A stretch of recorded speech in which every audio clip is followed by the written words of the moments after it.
Okay, I've cleared the deck a little bit, and I now have some papers set out to get ready to do our paper collage. So there's a couple things I want to mention before we get started, that whenever I'm getting ready to work on a project, it's not willy-nilly. You hear people go, oh, just grab your papers and start gluing things down. And that is absolutely fine, and I do that. But for this particular project that we're talking about, I don't do that, and here's why. There's a certain amount of things that I find pleasing to the eye. And when I am working on a project where I am gluing paper down, I like to consider a couple things. And this has nothing to do with the eye. I'll get to that here in a second. But the first thing I consider is weight. And you see here a bunch of papers out. And in fact, I'm going to move this camera a little bit. So hold the phone. Okay, here we go. So here's a bunch of different papers here. And I try to include the same weight of paper. Because when you're making your piece, whatever it is, if you have copy paper here, but then cardstock up here, there's just something about it that I find frustrating. It grabs on things. It doesn't. It'll create a weak spot in your piece because that piece of paper. So I try to get the same weight because, you know, we all have paper that is super thin, like a copy paper consistency. Love that. But this is super thin. So this is going to go back into my stash and go, nope, you're out. Because for this project, I want all my paper weights to be the same. And so many of my weights here are a thicker cardstock. This, I mean, you could just hear the difference. It's 65 pound, 80 pound, I don't know. But I will be opting, as I'm going through my stash, of pulling out the things that are the right weight. So I start with weight, and then I pull all the weights out of my paper. Oh, this is not the right weight. This, well, actually it is. Okay, never mind. Just kidding. Then once I get all the weights correct, the second thing I do is I start looking at pattern and scale. Scale is my second clue. So weight first, scale second. Here we have two florals, and florals are always a pattern I use. But obviously we've got a really small print here, not a ditzy print, but it's small, and then a much larger print. Now, both of these are great, but I keep in mind scale, and what I do is I audition sometimes pieces next to other pieces, like, does that look better to that? Don't overthink it, but I just go with what my gut says, and as I'm looking at the rest of the papers, I will ultimately rule out one or the other of those. So I look at scale, because scale makes it interesting. So the third piece is I try to have 3 different types of paper. Florals is always one. Even this little tiny piece left over from where I made a banner is I'm going to consider that a floral, even though it's a damask. I'm going to put it in with my floral. So I always have florals. I try to always have stripes or lines or linear papers of some kind. This counts as a linear paper or a stripe. Plaids will work. Had this been the right weight of paper, this would have been in the running to go in the stripe pile. And I do make a pile of stripes. I make a pile of my florals. I sometimes will include dots because those create a lot of interesting, I don't know, ways for your eyes to see things. And then text. I almost always include text. Again, look at the different scale here. Really tiny, really big. And then this has just all kinds of yummy stuff here. And this is a nice pattern here. I'll put this over here with florals. The last piece that I want to consider, I said 3 and I lied, I meant 4, is I want to give my eye a place to rest. I want to use fabric. My mother is a fabric artist. My mother is a quilter. We talked about this at length over, you know, I did with paper what she did with fabric. But neutrals.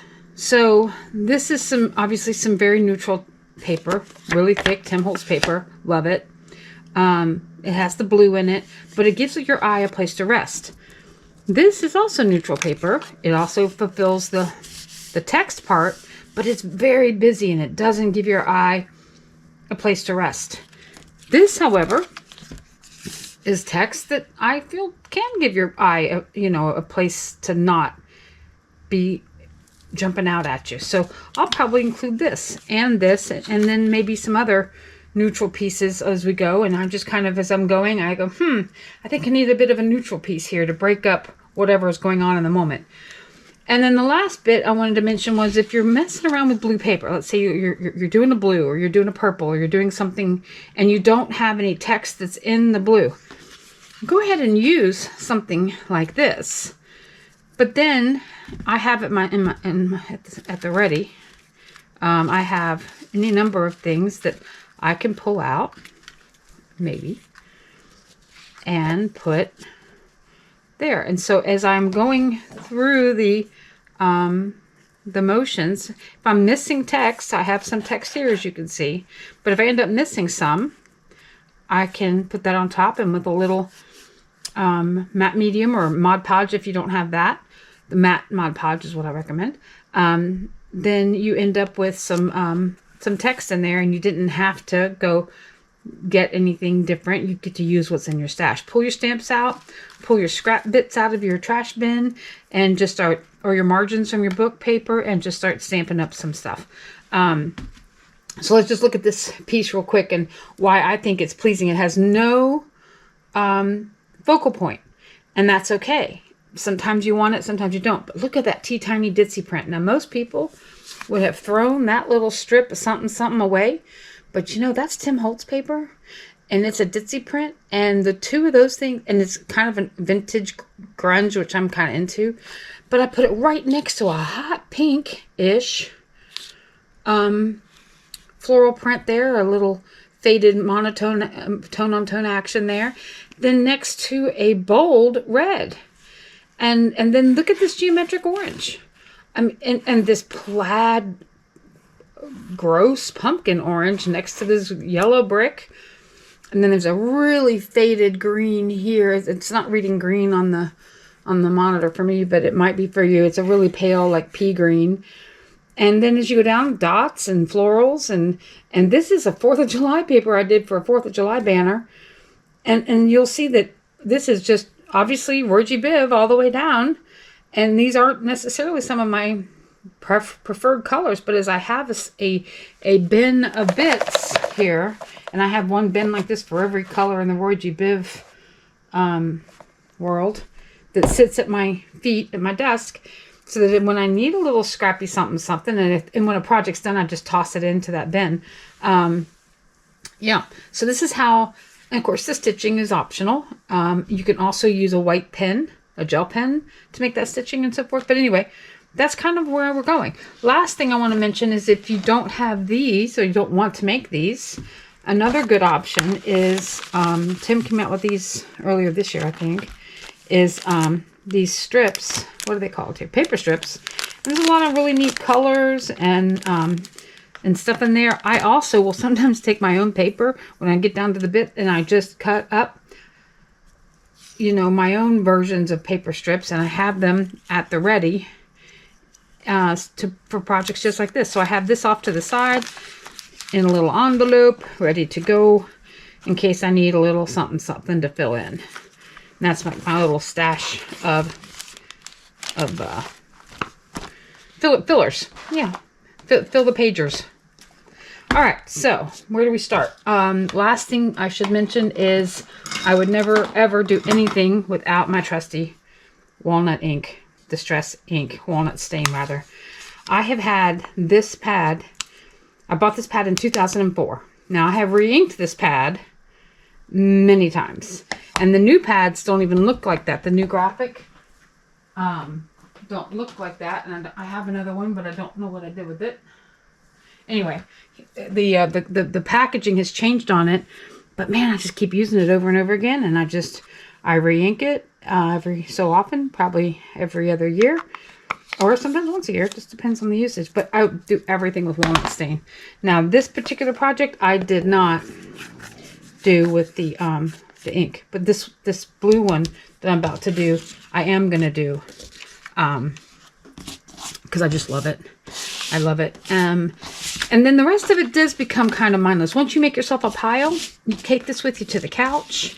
You get your ink if you want. You get your cutter. And and you just start doing, and you don't really think too much about it. I'm going to put this back and this back because these guys are a little too loud for me for this project. Sometimes you want loud, sometimes you need loud, and sometimes it just does not fit. Blue, you're going down there. Okay, so where should we start? I usually like to start with a dark color at the bottom. I find that that is, it anchors it. It feels like it gives it weight. And I really didn't pay too much attention to how tall it is this way, unless I just feel like it might be too much. And then what I try to do is just alternate, and I don't go in any particular pattern.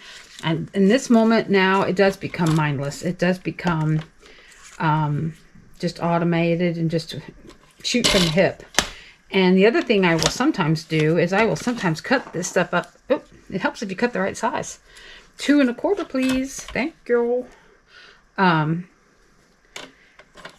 will sometimes cut these and just cut way more than I need. Okay, I know I cut that 2 1/4.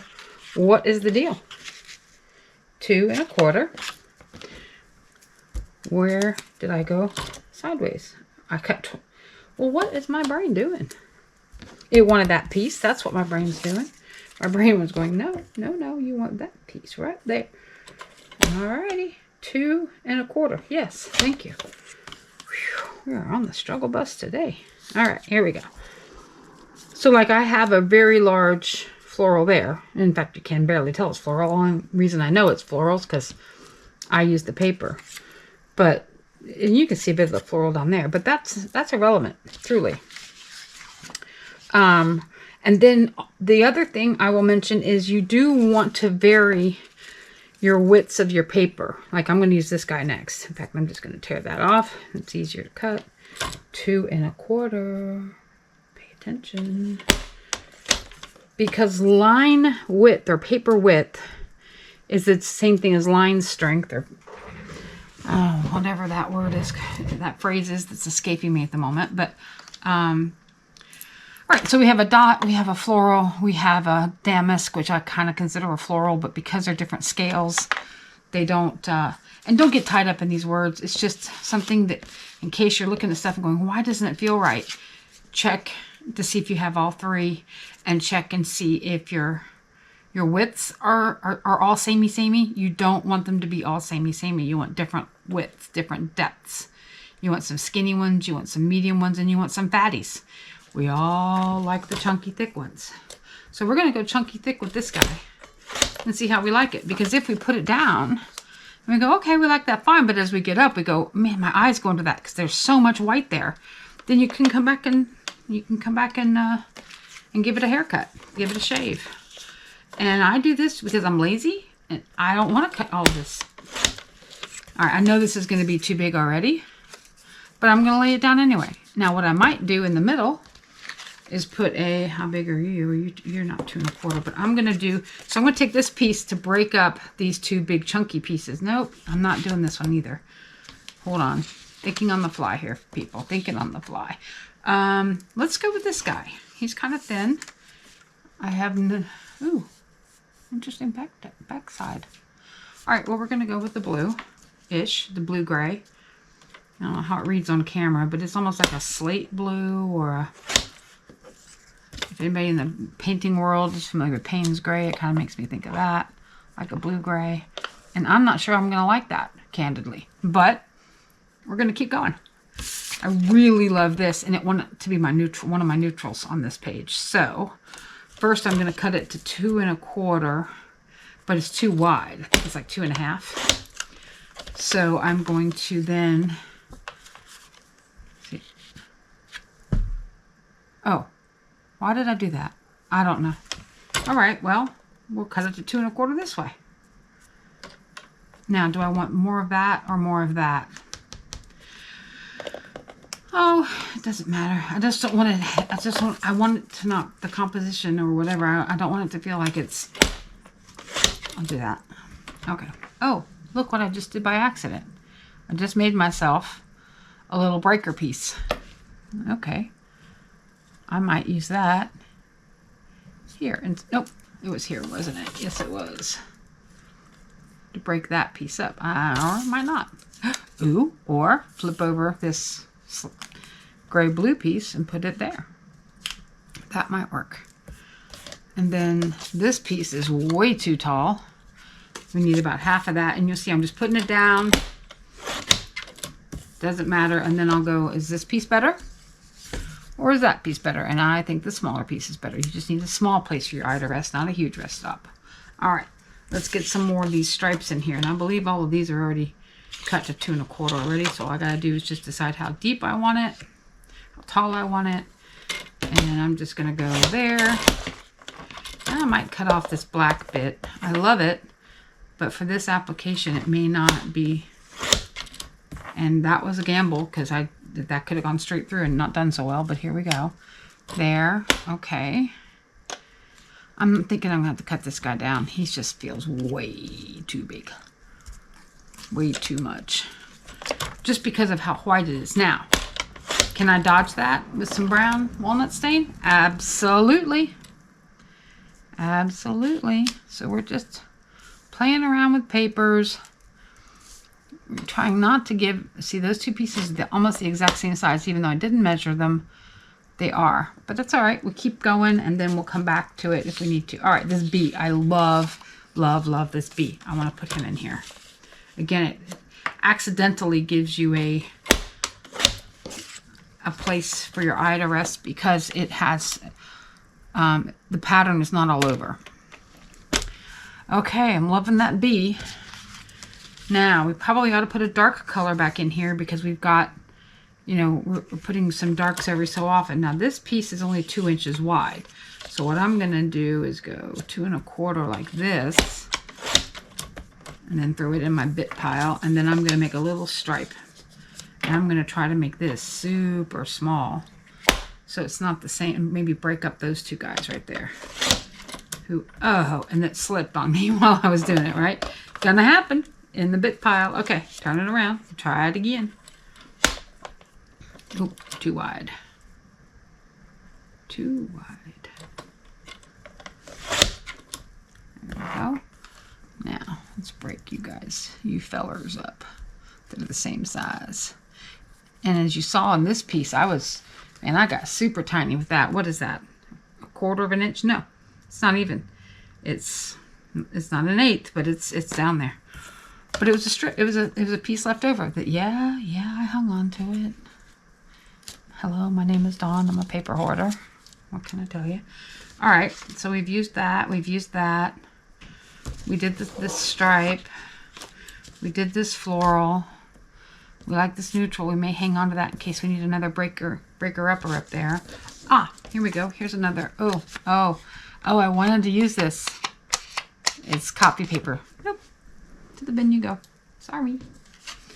All right, what about this guy? This guy's pretty. I really like him a lot. I like the linear stuff. We could use him towards the top. So let's, he's been sliced. He's been properly sliced, my dear. All right, let's clean that up. That piece, I will throw out. It pains me, but I will do it. 2 1/4, and then we're going to have to not make you quite so tall. And I want to keep these lines and maybe not these. I think that's what I want. But here's what we'll do for sure. So we'll hang on, keep this other piece close by in case we change our mind. All right. See, these two are stripes, so we'll probably put something in between it. Just to break it up a bit. Oh, I used you. All right, Mr. Skate and Bike. Sorry, Shoe and Bike. I don't know yet. You're a stripe. I like you. I'm going to go ahead and cut you in the hopes that I can use you somewhere. I might break that guy up a little bit, make him a little less. Hello? Yes, I'm going to throw that piece out. Kills me. All right. What have we got left? That we've used. I think I'm gonna, well, all right, I'll cut a piece of this just in case. Because you can have even the same paper on the same, there's no rules here. It's just, kind of tell you what I do just to give you an idea. Okay, I like that. I do. You go over there. I really was hoping I could use this. He's very grungy and cool. So I'm going to cut. What end do I want to cut? And this is some glue here that's stuck to the paper. So I'm trying to figure. Here's what I'll do. I'm going to cut off that glue bit. I'm going to put that over there. Is that 2 1/4? Oh, it could be. But I'm not. Okay, so how tall a piece do I want here? Maybe to there. And then 2 1/4. Oop, I think I want the ABC. Turn it around. I feel like Bert and Mary Poppins. A little something here, a little something there. Okay. Now, oh, I am out of frame. Okay, let's move these guys down. That adds a little brown to it, which also goes with your neutral. I like it. I like it.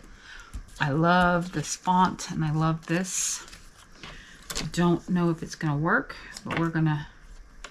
If it doesn't work for this, it'll work for something else, right?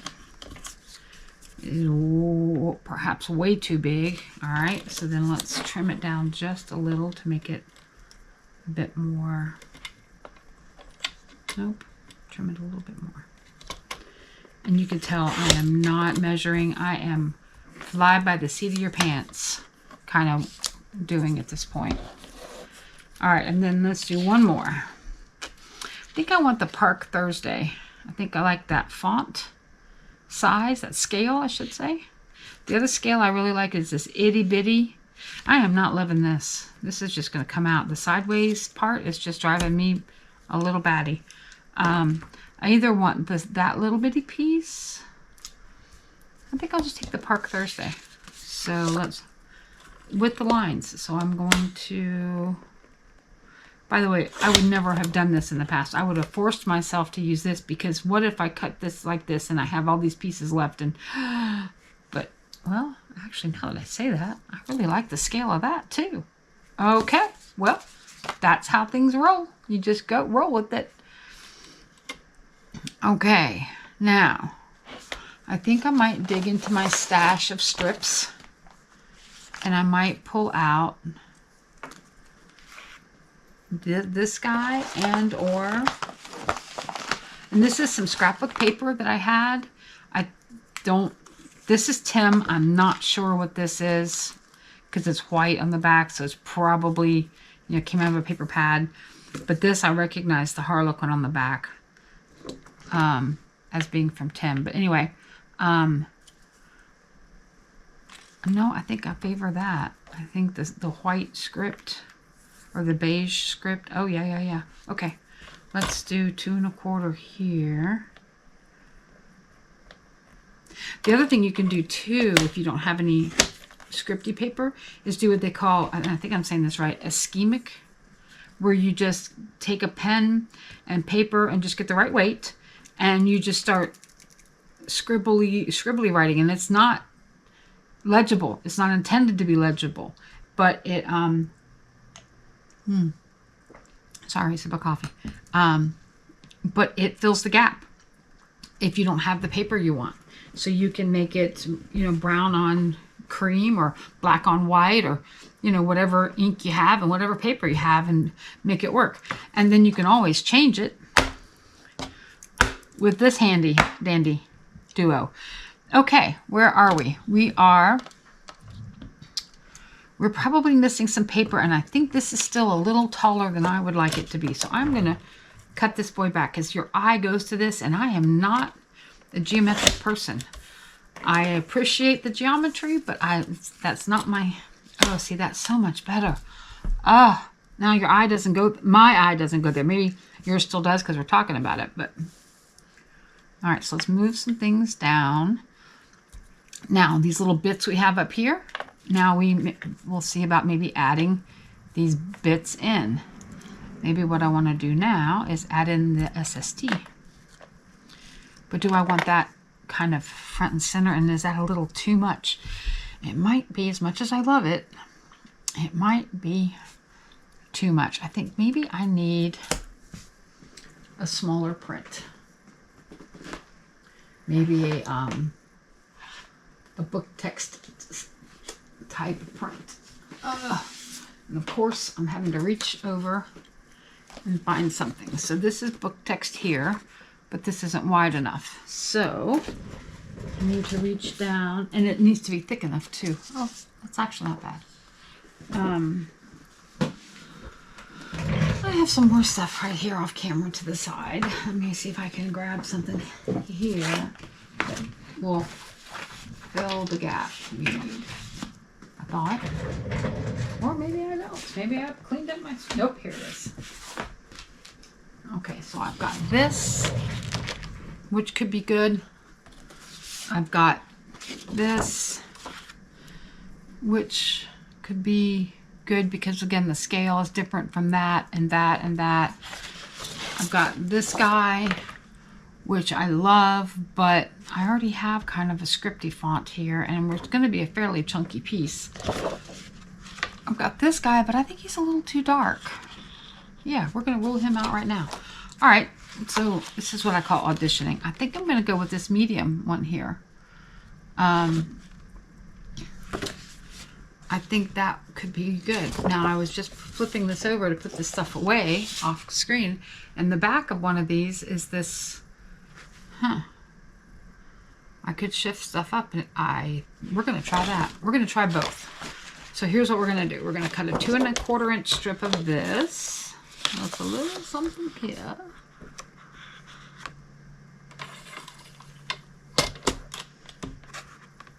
Maybe. If we can measure. This is where I do measure. But if it's too big, I can always trim it down. If it's slightly too small, I can use ink to disguise it. So we'll do 2 1/4 here, and then 2 1/4 here. I either can get these guys. No, that's perfect, because you get a couple of these men's sweaters in their entirety. Oh, wow, way to go. And this paper is a pad I recently picked up on clearance at Johann's. It's called Vintage Memories 10, and it's 36 sheets. What's really nice is they've got a it's got a nice weight. I often buy my paper based on the weight. I will open it up and decide, because I'm always looking for, okay, do I have this is not working well, and I'm always looking, and it's double-sided, which is always nice. And so I'm always going through and picking up paper and giving it this, because there's times I absolutely want super paper thin, tissue paper, copy paper thin stuff for some of my collage, and other times I want stuff that is weighty, that's got some heft to it. And for this project, I needed, so when I go and I'm looking at paper, I don't just look at the paper. I actually open it and flip it, and I give it the sound test. You know, I put it up to I flick it with my thumbnail and go decide. All right, so back to our project. I think, all right, so we'll cut that about, I don't know, what's that, 1 inch and some change? And again, I just know I'm going to go greater than 1 inch on this cutting. All right, cut that. Oh, that was my sweater dude. Oh, right. Well, it'll get used. All right, so sweater dudes. Let's see. How do we like those sweater dudes? We don't want to cut that man's legs off more. Do we like that sweater dude? I don't know. They're a bit off kilter, but that might not be the worst. All right, move over there. Nope, I don't like them there. See, that's the thing about this for me. Okay. But do we need another big graphic? All right, well, maybe. And then let's go back with the text. The big, we'll call it typing class, typewriter, typing, yeah, text. Feels like this came out of your typing class. For those of you who had typing class. All right, let's move these guys back down to split our text out.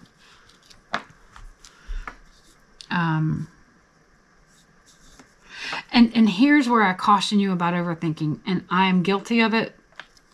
Guilty of it. Stand back from it, look at it, but don't overthink it, says the woman who's sitting here fussing with it. And I think it's very possible I don't have enough pieces cut. But you know what? Cross that bridge. Move this over slightly. We're going to get our ink, and we're going to start gluing. And yet, can you take a picture of this so that you know how you had it? Sure. Do I? Sometimes. Am I today? No, I'm not. And it's not because I can't. I can. I've got a phone sitting here. I absolutely could. And I love inking paper. Confession, I hate listening to others ink paper. So if that's you, I get it. And if this bothers you, please feel free to fast forward through it, because this part is rather boring. In fact, point of fact, I think I am going to take my own advice here. And I think I am going to put this into fast forward mode, because this has got to be the least interesting part of everything we've done so far. Okay, so I am going to ink and glue and see if I've got any gaps, and I will fast forward this. See you in a minute.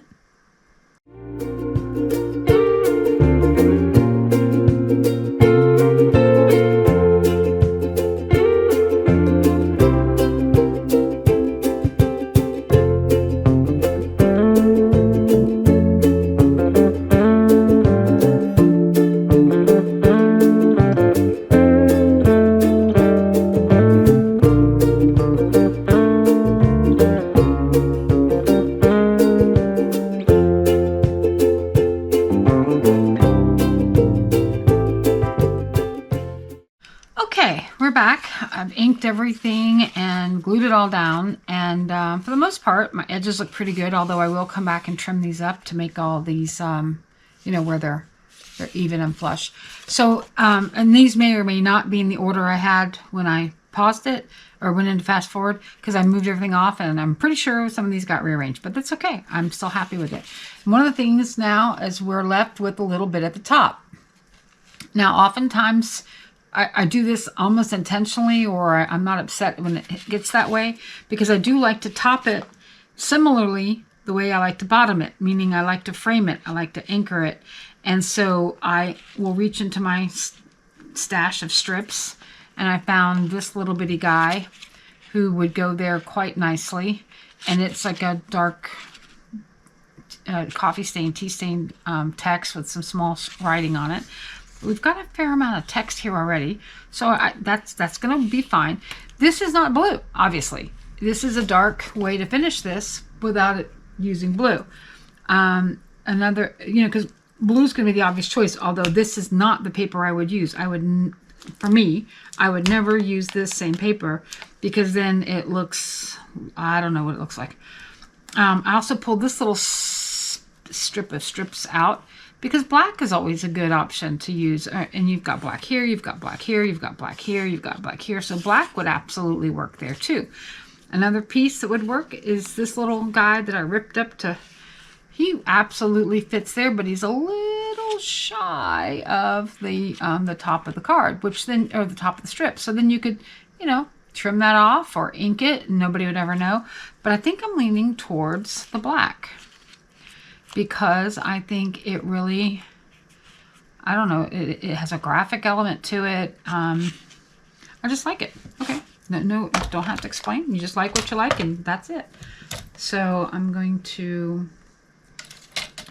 slice that guy to 2 1/4. Yep. I'm going to make you suffer through one inking. And then what's going to happen next is I'm going to take this to my sewing machine, and I'm going to, I was about to say use whatever thread that's in it, because that's how I roll, but I know for a fact that gold is in it, from where I haven't sewn anything since I made my Christmas cards, and I used gold thread.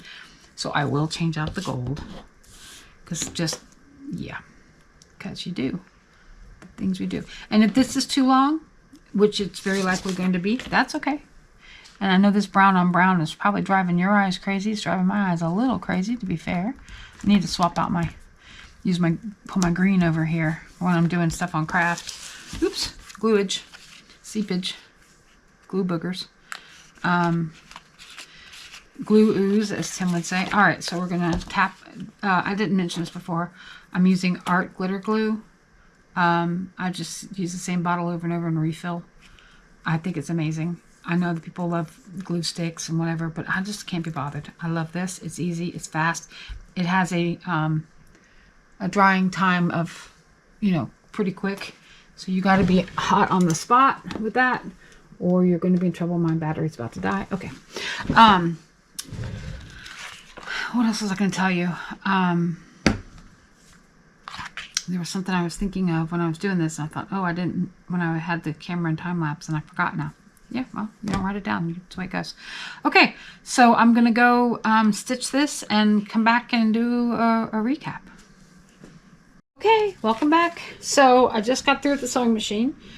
Most of the time when I make these, I stitch in such a way that it's really neat and I trim all the edges. Today my sewing machine was, well, this happened, and this was my sign to stop, I guess. I'm going to leave it. And normally I would trim these. And I didn't do all the seams, as you can see. I did most of them. I did a straight stitch around. And then I did some zigzag here and some straight stitches there and a back space there, back stitched, I should say. And back stitch there. But then I got this big old rat's nest happening here. But I'm just going to leave it because I can always trim it later if I need to. And sometimes these little textury bits are fun. So there's that. And then I was about to clean up before I turned the camera back on, and I thought, I'll just take a second and show these bins that I use. These are from IKEA. And I'm just going to take blue bits and put in here.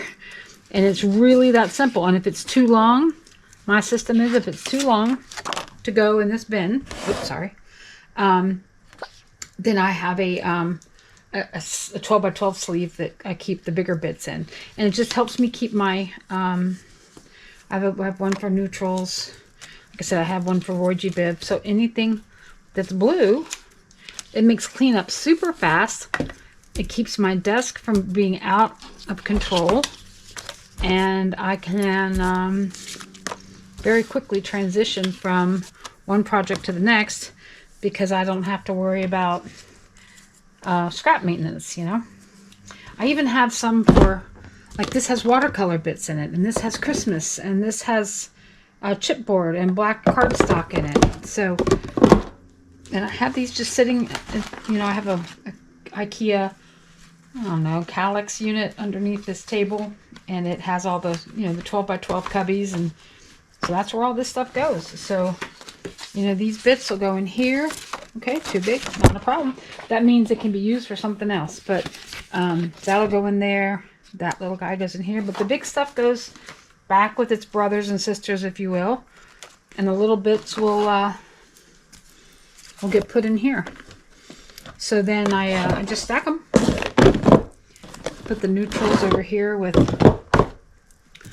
and I just Roy G. Bibb them under my desk. I don't even have them labeled. I just know this is red, orange, yellow, green. Boom, green. See? And Roy G. Bibb all the way down. And then this is everything else. And it's hard to see in this shot. I could lift the camera up a little higher. But, oh well. Anyway, you get the idea. So, in conclusion, move these guys to the side. We have this guy who is very different from my my rainbow one. And then I will probably back this at some point, depending on what project I end up using it for. But this guy's ready to go. And it is a little wobbly because the paper piercing does make the paper weak, which is why I often will back it. So I can put, another piece. This is a file folder, I think, or just some cream color cardstock. But I can back it that way. Or I can wait to decide what the application is and back it then. But I can cut it in half and make it two pieces into a a card front, you know, an A4, or just one piece down the side of a card and have a sentiment over to the side, and it's just the world's your oyster. You can add some graphics to these. You can pull out your bin that's on your desk, or you have little scrappily bits and bobs, and I don't even know if there's anything in here that I could use. But all right, let's say I wanted to use this cute little kitty cat. I mean, you can totally cover up the bee, or how cute is that? And then you cut that here maybe, and you make that, you know, hope you're feeling better soon, or you know, whatever the case may be. But we all have these little bins of stuff on our desk, and I just will sometimes grab something and slap it on a card, and off it goes. But anyway, I just wanted to show you kind of how I do it, what my process is, and hopefully give you some idea of how to bust some of your scraps and inspire you at the same time. And hope you enjoyed it. Thanks for sticking around. We'll see you again soon. Bye.